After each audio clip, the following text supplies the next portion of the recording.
네, 우리나라 대학생들은 지난 학기 대학을 상대로 등록금 반환 소송을 냈습니다. 코로나19에 교육의 질이 떨어지고 실험, 실습도 제대로 하지 못했다는 이유에서였는데요. 영국에서도 우리와 비슷한 갈등이 학생과 대학 사이에 생겼습니다. 자세한 내용을 글로벌 뉴스 브리핑에서 알아보겠습니다. 금창호 기자 어서 오시죠. 네.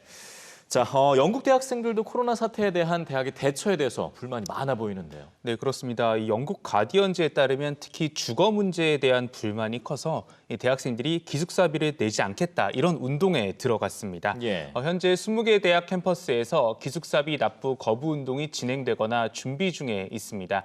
옥스포드 대학교와 서섹스 대학교에선 새 학기가 시작되기 전부터 학생 수백 명이 이미 납부 거부에 서명했고요. 시위 규모가 가장 큰 브리스톨 대학교는 지금까지 학생 1,400여 명이 기숙사비 인하를 요구했습니다. 근데 왜 다른 것도 아니고 대규모로 이렇게 기숙사비 납부를 거부하게 시작하게 된 거죠? 아무래도 먼저 이 기숙사가 봉쇄가 돼서 이용을 할 수 없는 대학들이 좀 많이 있습니다. 예. 그리고 또 영국 정부가 이 크리스마스 연휴 이후에 학생들이 몰리지 않도록 대학 복귀 시기를 조정을 했는데요.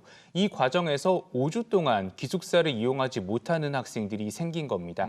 대학이 코로나 상황에서 학생들을 돈줄레만 보는 것도 불만입니다. 전국학생연합 라리사 케네디 회장은 대학들이 대면 수업을 한다면서 기숙사 입주를 독려했지만 실제로는 온라인 수업이 이루어졌다며 대학이 돈을 버는데 학생들을 이용했다고 지적했습니다. 예. 실제로 작년에 대학들이 이 기숙사비로 벌어들인 돈을 보면 19억 파운드, 우리 돈으로 약 2조 7천억 원입니다. 이런 움직임에 맨체스터 대학 등 몇몇 학교가 기숙사비를 일부 돌려주고 있는데요. 하지만 여전히 많은 학교가 별다른 결정을 내리지 않았고 학생들도 금액에 만족하지 못하고 있어서 갈등은 장기화될 것으로 보입니다. 예, 충분히 불만이 섞여 나올 만한 상황인 것 같고요. 또 있습니다. 인턴십 문제, 어려운 환경 가운데 이런 문제까지 있어요.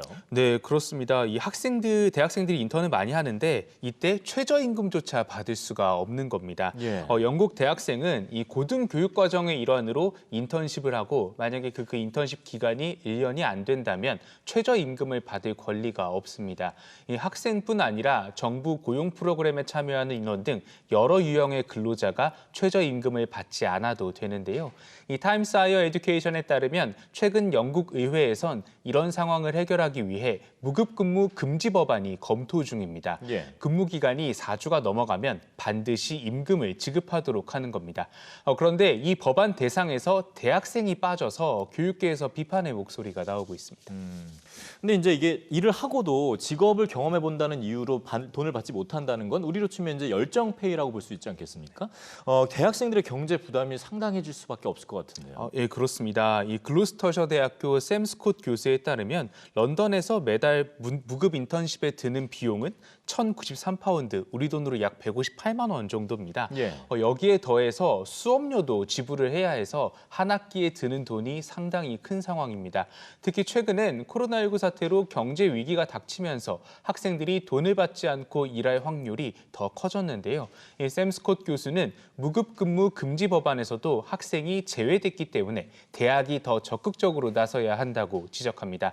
특히 장기간 무급으로 학생을 고용하는 회사는 대학 인턴십 프로그램에 참여할 수 없도록 배제해야 한다고 주장하고 있습니다. 예.